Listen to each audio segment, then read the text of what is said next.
WhatsApp students SSLC ಪರೀಕ್ಷೆಗೆ ಮತ್ತೊಮ್ಮೆ ಸ್ವಾಗತ. ನಾನು ನಿಮ್ಮ ಥಾಮ್ಸನ್ ಸರ್. ಸೊ ಈ ವಿಡಿಯೋ ಶುರು ಮಾಡೋಕ್ಕೆ ಮುಂಚೆ ನಿಮಗೋಸ್ಕರ ಒಂದು ಸ್ಪೆಷಲ್ ಬೋನಸ್ನ ಇಟ್ಟಿದ್ದೀನಿ. ಸೊ ಆ ಬೋನಸ್ ನಿಮಗೆ ಬೇಕಂದರೆ ಕೊನೆ ತನಕ ಈ ವಿಡಿಯೋನ ನೋಡಿ, ಅಲ್ಲಿ ನಿಮಗೆ ಒಂದು ಬೋನಸ್ ಟಿಪ್ಪು ಸಿಗುತ್ತೆ. ಓಕೆ, ಸೊ ಸ್ಟೂಡೆಂಟ್ಸ್, ನೀವು ಕೇಳಿದಂಗೆ ವೀಕ್ಲಿ ಟೈಮ್ ಟೇಬಲ್ ಒಂದು ಹಾಕ್ಕೊಡಿ sir, so daily time table ಒಂದು ಹಾಕ್ಕೊಡಿ ಸರ್, ಮಂತ್ಲಿ ಟೈಮ್ ಟೇಬಲ್ ಒಂದು ಹಾಕ್ಕೊಡಿ ಸರ್ ಇಂಗ್ಲೀಷ್ಗೆ ಅಂತ ನೀವು ಎಷ್ಟೊಂದು ಕಾಮೆಂಟ್ಸ್ನ ಹಾಕಿದ್ರಿ. ಸೊ ಆದರೆ ಸ್ಟೂಡೆಂಟ್ಸ್, ಈ ಒಂದು ಟೈಮಿಗೆ ಬೆಸ್ಟು ಟಿಪ್ ಟು ಫಾಲೋ ಏನಂತ ಕೇಳಬೇಕಾದ್ರೆ ಒಂದು ಡೈಲಿ ಟೈಮ್ ಟೇಬಲ್ ಹಾಕ್ಕೊಳ್ಳೋದು. ಓಕೆ, ಸೊ ಈ ಒಂದು ವಿಡಿಯೋಲಿ ನಾನು ಏನು ಮಾಡೋಕ್ಕಿದ್ದೀನಿ ಅಂದರೆ, ನಿಮಗೋಸ್ಕರ ನೀವು ಹೆಂಗೆ ಒಂದು ಇಂಗ್ಲೀಷ್ಗೋಸ್ಕರ ಒಂದು ಡೈಲಿ ಟೈಮ್ ಟೇಬಲ್ನ ಹಾಕ್ಬಿಟ್ಟು ಆ ಒಂದು ಟೈಮ್ ಟೇಬಲ್ನ ಈ ಒಂದು ವಿಡಿಯೋಲಿ ನಾನು ನಿಮಗೆ ಹೇಳ್ಕೊಡೋಕ್ಕಿದ್ದೀನಿ. ಓಕೆ, ಸೊ ಬನ್ನಿ, ಸಮಯ ವ್ಯರ್ಥ ಮಾಡದೆ ಈ ಒಂದು ವಿಡಿಯೋನ ಶುರು ಮಾಡೋಣ.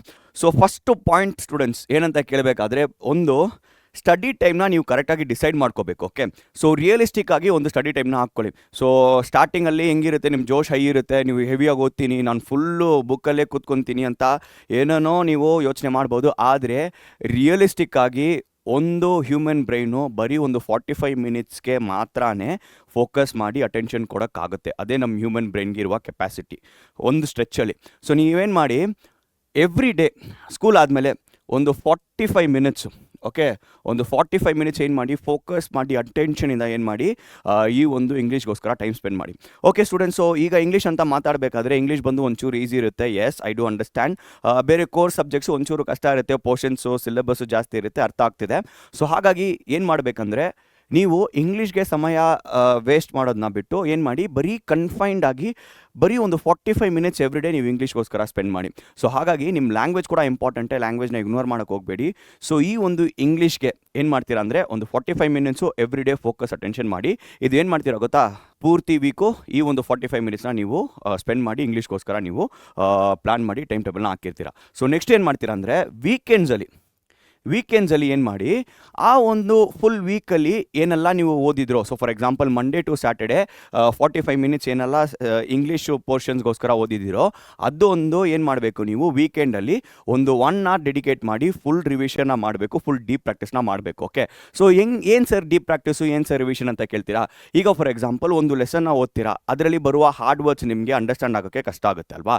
So every 45 minutes that you spend every day, ಆ ಒಂದು 45 ಮಿನಿಟ್ಸಲ್ಲಿ ಏನೆಲ್ಲ ಹಾರ್ಡ್ ವರ್ಕ್ನ ನೀವು ಬರೆದಿಟ್ಟಿದ್ದೀರೋ ಆ ಒಂದು ಹಾರ್ಡ್ ವರ್ಕ್ಸ್ನ ನೀವೇನು ಮಾಡ್ಬೋದು, ವೀಕೆಂಡಲ್ಲಿ ಒಂಚೂರು ರಿವೈಸ್ ಮಾಡಿ ಪ್ರಾಕ್ಟೀಸ್ ಮಾಡ್ಬೋದು. ಸೊ ಡೀಪರ್ ಪ್ರಾಕ್ಟೀಸ್ ಆ ರೀತಿ ಮಾಡ್ಬೋದು. ಸೊ ಫಸ್ಟ್ ಸ್ಟೆಪ್ ಏನಂತ ಕೇಳಬೇಕಾದ್ರೆ, ರಿಯಲಿಸ್ಟಿಕ್ ಆಗಿ ಒಂದು ದಿನಕ್ಕೆ 45 ಮಿನಿಟ್ಸು ಅಂತ ನೀವು ಪ್ಲ್ಯಾನ್ ಮಾಡಿಟ್ಟಿರಿ. So Monday to Saturday 45 minutes spend ಮಾಡಿ. ಸೊ ಸಂಡೇಸ್ ಬರಬೇಕಾದ್ರೆ ಸಂಡೇ ಏನು ಮಾಡಿ, 1 hour ಏನು ಮಾಡಿ, ಆ ಒಂದು ರಿವಿಷನ್ಗೋಸ್ಕರ, ಡೀಪರ್ ಸ್ಟಡೀಸ್ಗೋಸ್ಕರ ನೀವೇನು ಮಾಡಿ ಟೈಮ್ನ ನೀವು ಸ್ಪೆಂಡ್ ಮಾಡಿ. ಇನ್ನೊಂದು ಸ್ಟೂಡೆಂಟ್ಸ್, ಇಲ್ಲಿ ಕೊಟ್ಟಿದ್ದೀನಿ ನೋಡಿ, ತುಂಬ ಪ್ಲ್ಯಾನ್ ಮಾಡಬಾರ್ದು. ಓಕೆ, ಜಾಸ್ತಿ ಓವರ್ ಪ್ಲ್ಯಾನಿಂಗ್ ಅವಶ್ಯಕತೆ ಇರೋದಿಲ್ಲ ಸ್ಟಾರ್ಟಿಂಗಲ್ಲಿ. ಸೊ ಜಸ್ಟ್ ಕನ್ಸಿಸ್ಟೆಂಟ್ ಆಗಿರಿ. ಸೊ ಈಗ ಮಂಡೇ ಶುರು ಮಾಡಿದ್ರೆ ಸ್ಯಾಟರ್ಡೇನೇ ಮುಗಿಸ್ಬೇಕು. ಸೊ ಮಂಡೇ ಶುರು ಮಾಡಿಬಿಟ್ಟು ಟ್ಯೂಸ್ಡೇ ಬಿಟ್ಬಿಡೋದು, ಮತ್ತು ವೆಡ್ನೆಸ್ಡೇ ತಿರ್ಗಾ ಶುರು ಮಾಡೋದು, ಮತ್ತು ಇನ್ನೊಂದು 2 days ರಿವಿಷನ್ನೇ ಮಾಡಲ್ಲ, ಸ್ಟಡೀಸೇ ಮಾಡಲ್ಲ. ಆ ರೀತಿ ಇರಬೇಕಾದ್ರೆ ಕಷ್ಟ ಆಗುತ್ತೆ ಸ್ಟೂಡೆಂಟ್ಸ್. ಸೊ ನೀವು ಒಂದೇ ದಿನ ಕೂತ್ಕೊಂಡು ಒಂದು 5 or 6 hours ಸ್ಪೆಂಡ್ ಮಾಡೋದನ್ನ ಬಿಟ್ಟು ಪ್ರತಿದಿನ ನೀವು ಕನ್ಸಿಸ್ಟೆಂಟ್ ಆಗಿ ಬರೀ 45 ಮಿನಿಟ್ಸ್ ನೀವು ಸ್ಪೆಂಡ್ ಮಾಡಿದ್ರೆ ಈಸಿಯಾಗಿ ಸ್ಕೋರ್ ಮಾಡ್ಬೋದು. ಓಕೆ, ಈಗ ಸ್ಟೆಪ್ ನಂಬರ್ 2 ಹೋಗೋಣ. ಇಂಗ್ಲೀಷ್ನ ನೀವೇನು ಮಾಡಿ, ಪ್ರೋ ಸೆಕ್ಷನ್ನು, ಪೋಯ್ಟ್ರಿ ಸೆಕ್ಷನು ಮತ್ತು ಗ್ರಾಮರ್ ಸೆಕ್ಷನು ಅಂತ ಏನು ಮಾಡಿ ಪಾರ್ಟ್ಸಲ್ಲಿ ಬ್ರೇಕ್ ಡೌನ್ ಮಾಡಿಬಿಟ್ಟು ಓದಿ. ಸೊ ಅದು ಇನ್ನೂ ಈಸಿ ಇರುತ್ತೆ. ಸೊ ಆ ರೀತಿ ನೀವು ಬ್ರೇಕ್ ಡೌನ್ ಮಾಡಿಕೊಂಡು ಓದಿದ್ರೆ ಇನ್ನೂ ಈಸಿ ಇರುತ್ತೆ. ಸೊ ಹೆಂಗೆ ಬ್ರೇಕ್ ಡೌನ್ ಮಾಡೋದು, ಫಸ್ಟು ಪ್ರೋಸ್. ಸೊ ಪ್ರತಿಯೊಂದು ಸಿಲೆಬಸಲ್ಲಿ ಪ್ರೋಸ್ ಭಾಗ ಇರುತ್ತೆ ಮತ್ತು ಪೋಯ್ಟ್ರಿ ಭಾಗ ಇರುತ್ತೆ. ಸೊ ಅದನ್ನು ನೀವು ಬ್ರೇಕ್ ಡೌನ್ ಮಾಡ್ಕೊಂಡು ಹೋಗ್ಬೋದು. ಸೊ ಪ್ರೋಸ್ ಭಾಗ ಸಪ್ರೇಟಾಗಿ, ಪೋಯೆಟ್ರಿ ಭಾಗ ಸಪ್ರೇಟಾಗಿ.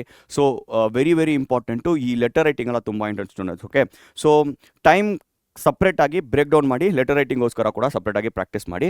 ಸೊ ಕೊನೆಗೆ ಪ್ಯಾಸೇಜ್ ಕಾಂಪ್ರಿಹೆನ್ಷನ್ ಬರುತ್ತೆ ಸ್ಟೂಡೆಂಟ್ಸ್. ಸೊ ಈ ಒಂದು ಪ್ಯಾಸೇಜ್ ಕಾಂಪ್ರಿಹೆನ್ಷನ್ ಕೂಡ ಟೈಮ್ ಸ್ಪೆಂಡ್ ಮಾಡ್ಕೊಂಡು ಮಾಡ್ಬೋದು.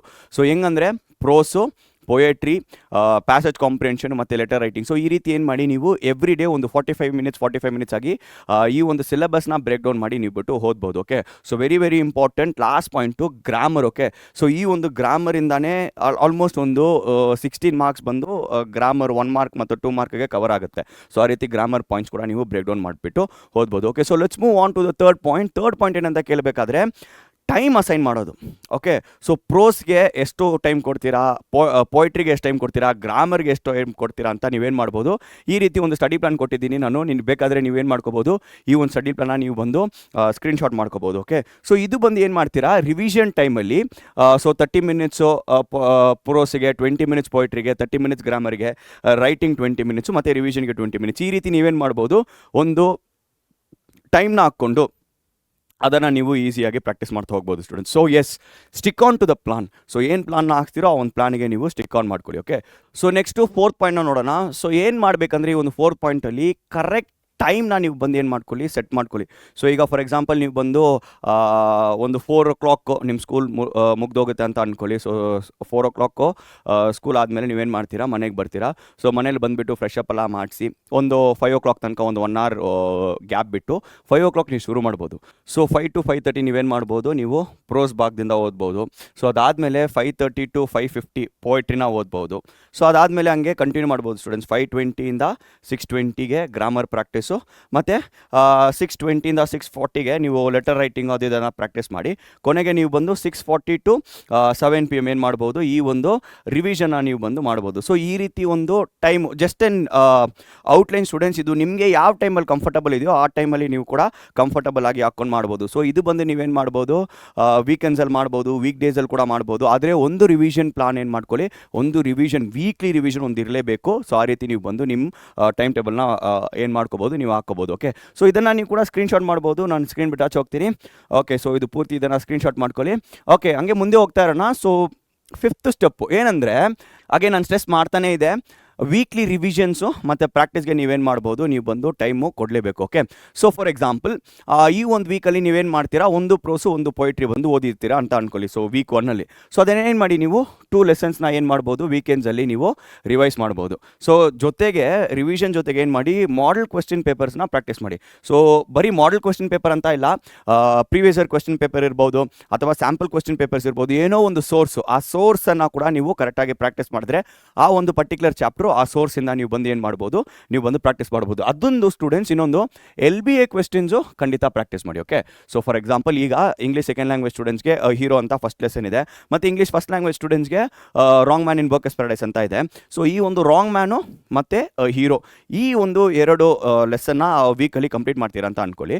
ಸೊ ಆ ಒಂದು ಪರ್ಟಿಕ್ಯುಲರ್ ಚಾಪ್ಟರ್ಸಿಂದ ಏನೇನು ಕ್ವೆಶ್ಚನ್ಸ್ ಬರುತ್ತೋ LBAಯಿಂದ ಪ್ರಾಕ್ಟೀಸ್ ಮಾಡ್ಬೋದು, ಒಂದು ಮಾಡೆಲ್ ಕ್ವೆಶ್ಚನ್ ಪೇಪರಿಂದ ಪ್ರಾಕ್ಟೀಸ್ ಮಾಡ್ಬೋದು. Okay, so very important 3rd point, ಏನಾದರೂ ಮಿಸ್ಟೇಕ್ಸ್ ಇದ್ದರೆ ಏನು ಮಾಡಿ, spelling errors, sentence construction errors, ಆ ರೀತಿ ಬರುವ ಮಿಸ್ಟೇಕ್ಸ್ನ ಕೂಡ ನೀವೇನು ಮಾಡ್ಬೋದು, ನೀವು ಬಂದು ಇಂಪ್ರೂವ್ ಮಾಡ್ಬೋದು. Okay, so students yes, weekly revision very very important. ಇದು ಬಂದು ಬರೀ ಸಂಡೇನೇ ಮಾಡಬೇಕಂತ ಏನಿಲ್ಲ, ಅಥವಾ ಸ್ಯಾಟರ್ಡೇನೇ ಮಾಡಬೇಕಂತ ಏನಿಲ್ಲ. ಸೊ ನೀವೇ ಒಂದು ಟೈಮ್ ಹಾಕ್ಕೊಳ್ಳಿ. ಒಂದು ಸಮ್ಟೈಮ್ಸು ವೀಕ್ ಡೇಸಲ್ಲಿ ನಮಗೆ ರಜಾ ಸಿಗುತ್ತೆ, ಏನಾದರೂ ನ್ಯಾಷನಲ್ ಹಾಲಿಡೇಸ್ ಇರುತ್ತೆ. ಆ ರೀತಿ ಇರುವ ಹಾಲಿಡೇಸ್ನ ಕೂಡ ನೀವೇನು ಮಾಡಿ, ಖಂಡಿತ ನೀವು ಯೂಟಿಲೈಸ್ ಮಾಡ್ಕೊಳ್ಳಿ, ಅದನ್ನು ಮಿಸ್ ಮಾಡೋಕ್ಕೆ ಹೋಗಬೇಡಿ. ಓಕೆ, ಸೊ ನೆಕ್ಸ್ಟು ಈಗ ಇದೆಲ್ಲ ಆದಮೇಲೆ ಒಂದು ಬೋನಸ್ ಟಿಪ್ಪು ನಾನು ನಿಮಗೆ ಕೊಡೋಕ್ಕಿದ್ದೀನಿ. ಓಕೆ, ಸೊ ಏನಂದರೆ, ನಾನು ಹೇಳಿದಂಗೆ ಸ್ಟೂಡೆಂಟ್ಸ್, ಸೊ ಒಂದು ಹ್ಯೂಮನ್ ಬ್ರೈನ್ಗೆ 45 ಮಿನಿಟ್ಸೇ ಫೋಕಸ್ ಮಾಡೋಕ್ಕಾಗುತ್ತೆ. ಸೊ ನೀವು ಬಂದು 2 hours ಒಂದೇ ಸ್ಟ್ರೆಚಲ್ಲಿ ಕೂತ್ಕೊತೀನಿ, 3 hours ಒಂದೇ ಸ್ಟ್ರೆಚಲ್ಲಿ ಕೂತ್ಕೊತೀನಿ ಅಂತ ಅನ್ಬೇಕಾದ್ರೆ ಅಷ್ಟು ಎಫೆಕ್ಟಿವ್ ಆಗಿ ಎಫಿಷಿಯೆಂಟಾಗಿ ನಿಮ್ಮ ಬ್ರೈನ್ ಫಂಕ್ಷನ್ ಆಗೋಲ್ಲ. ಸೊ ಒಂದು 45 ಮಿನಿಟ್ಸ್ ಆದಮೇಲೆ ಏನು ಮಾಡಿ, ಒಂದು short break 5 to 10 minutes break ಎತ್ಕೊಳ್ಳಿ. So in between breaks tea ಕುಡೀರಿ, ಇಲ್ಲಾಂದರೆ ಕಾಫಿ ಕುಡೀರಿ, ನಿಮ್ಗೆ ಏನು ಇಷ್ಟ ಆಗೋದು ಅದನ್ನು ತಿನ್ಕೊಂಡು ಬನ್ನಿ ವಾಪಸ್ಸು, ಅಥವಾ ಏನಾದರೂ ಕಾರ್ಟೂನ್ಸ್ ಏನಾದರೂ ನೋಡಬೇಕಾದ್ರೆ ಒಂದು 5-10 minutes ನೋಡಿಬಿಟ್ಟು ವಾಪಸ್ ಬನ್ನಿ. ಆ ರೀತಿ ಬಂದುಬಿಟ್ಟು ತಿರ್ಗಾ ಏನು ಮಾಡಿ, ಸ್ಟಡೀಸ್ನ ನೀವು ಬಂದು ಶುರು ಮಾಡಿ. ಓಕೆ, ಸೊ ನೆಕ್ಸ್ಟು ಒಂದು ಡೆಡಿಕೇಟೆಡ್ ನೋಟ್ಸ್ ಇರಬೇಕು ಸ್ಟೂಡೆಂಟ್ಸ್. ಓಕೆ, ಸೊ ನಿಮ್ಮ ಹತ್ರ ಒಂದು ಪಕ್ಕಾ ನೋಟ್ಬುಕ್ ಇರಬೇಕು. ಇದು ನಿಮ್ಮ ಕ್ಲಾಸ್ ವರ್ಕ್ಸ್ನ ಬಿಟ್ಟು, ನಿಮ್ಮ ಹೋಮ್ವರ್ಕ್ನ ಬಿಟ್ಟು, ನೀವು ಒಂದು ಏನು ಮಾಡಬೇಕು, ನಿಮ್ಮ ಅಂಡರ್ಸ್ಟ್ಯಾಂಡಿಂಗೋಸ್ಕರ ನೀವೇನು ಮಾಡಬೇಕು, ಒಂದು ಸಪ್ರೇಟ್ ನೋಟ್ಬುಕ್ನ ನೀವು ಬಂದು ಏನು ಮಾಡ್ಕೋಬೇಕು, ನೀವು ಬಂದು ಒಂದು ಮೇಂಟೈನ್ ಮಾಡಬೇಕು. ಓಕೆ, ಸೊ ಈ ಒಂದು ಬೋನಸ್ ಟಿಪ್ಸ್ನ ಕೂಡ ನೀವೇನು ಮಾಡಿ, ಖಂಡಿತ ಮೈಂಡಲ್ಲಿ ಇಟ್ಕೊಳ್ಳಿ. ಓಕೆ, ಸೊ ನೆಕ್ಸ್ಟು ಡೈಲಿ ಬರೀ ರೀಡಿಂಗ್ ಮಾತ್ರ ಅಲ್ಲ, ರೈಟಿಂಗ್ ಕೂಡ ತುಂಬ ಇಂಪಾರ್ಟೆಂಟು. ಸೊ ಪ್ರಾಕ್ಟೀಸ್ ಮಾಡಬೇಕಾದ್ರೆ, ಬರೀ ರಿವಿಷನ್ ಮಾಡಬೇಕಾದ್ರೆ ಓದ್ಬಿಟ್ಟು ರಿವಿಷನ್ ಮಾಡೋದನ್ನ ಬಿಟ್ಟು ಏನು ಮಾಡಿ, ಅದನ್ನು ಬರೆದು ಏನು ಮಾಡಿ, ಪ್ರಾಕ್ಟೀಸ್ ಮಾಡಿ. ಸೊ ಬರೆಯೋದು ತುಂಬ ತುಂಬ important students. Without writing it will become impossible. So to improve in your language, so writing is very very important. ಕೊನೆಗೆ ಎವ್ರಿ ಡೇ ಒಂದು ಶಾರ್ಟ್ ಕ್ವಿಕ್ ರಿವಿಷನ್ ಇರಬೇಕು. ಏನು ಸರ್ ಶಾರ್ಟ್ ಕ್ವಿಕ್ ರಿವಿಷನ್ ಅಂತ ಅಂತೀರಾ? Very very simple students. ಈಗ 45 minutes ನಾನು ಓದಿದ್ದೀನಿ ಅಲ್ವಾ, ಸೊ ಒಂದು 45 minutes ಆದಮೇಲೆ ನಾನು ಏನು ಮಾಡ್ತೀನಿ, ಒಂದು 5 minutes 10 minutes ಬ್ರೇಕ್ ಹಾಕ್ತೀನಿ. ಸೊ ಅದು ಬ್ರೇಕ್ ಆದಮೇಲೆ ಏನು ಮಾಡ್ತೀನಿ, ವಾಪಸ್ ಬಂದು ಏನು ಓದಿದ್ನೋ ಅದನ್ನು ನಾನು ರಿಟರ್ನು ಬುಕ್ನ ಕವರ್ ಮಾಡಿಬಿಟ್ಟು ರೀಕಾಲ್ ಮಾಡೋಕ್ಕೆ ನಾನೇನು ಮಾಡಬೇಕು, ಪ್ರಾಕ್ಟೀಸ್ ಮಾಡಬೇಕು. ಸೊ ಆ ರೀತಿ ರೀಕಾಲ್ ಮಾಡಿದ್ರೆ ನನಗೆ ಗೊತ್ತಾಗುತ್ತೆ ಯಾವ ಇನ್ಫಾರ್ಮೇಷನ್ ನನ್ನ ಮೈಂಡಲ್ಲಿ ರಿಟರ್ನ್ ಆಗ್ತಿದೆ, ಸೊ ಯಾವುದು ನಾನು ಮಿಸ್ ಮಾಡ್ತಿದ್ದೀನಿ. ಸೊ ಆ ರೀತಿ ನಾನು ಏನು ಮಾಡ್ಬೋದು, ಈಸಿಯಾಗಿ ಅದನ್ನು ಕವರ್ ಅಪ್ ಮಾಡ್ಬೋದು. Okay, so students, as we have come to the end of the video. So thank you all for watching. ಈ ವಿಡಿಯೋ ಇಷ್ಟ ಆಗಿದ್ರೆ ಲೈಕ್ ಮಾಡಿ, ಶೇರ್ ಮಾಡಿ, ಕಮೆಂಟ್ ಮಾಡಿ. ಮತ್ತು ಕಮೆಂಟ್ ಸೆಕ್ಷನಲ್ಲಿ ನಿಮಗೆ ಬೇರೆ ಯಾವ ರೀತಿ ವೀಡಿಯೋಸ್ ಬೇಕಂತ ನೀವು ಕಾಮೆಂಟ್ ಸೆಕ್ಷನಲ್ಲಿ ಹಾಕಿರಿ. ಸೊ ಆ ರೀತಿ ವೀಡಿಯೋಸ್ ನಿಮಗೋಸ್ಕರ ತೊಗೊಬರ್ತೀವಿ. Okay, so see you all next time. Bye.